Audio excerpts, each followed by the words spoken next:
মাতবর সাহেব রে, ইলেকশনের দাঁড়ানোর কথা কয়া দিছি কেরা উঠে।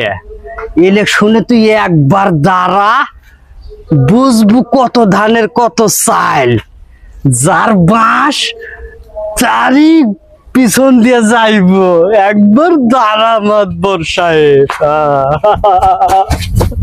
শোনেন শোনেন ভাই, এবার এমপি নির্বাচন করতে যাই।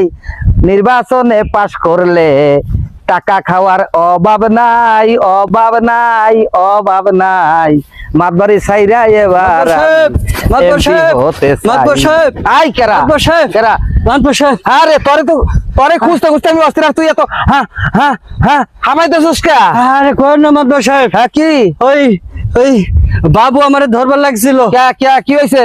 আমি তোমার নাম কইছি, হ্যাঁ সে আমার আসতে দেবো না। হ্যাঁ কারণ আমি আমি ছুটতে আইছি মাতবর সাহেব। কি হয়েছে ঘটনা কি? খুললা না করলে আমি বুঝবো কি?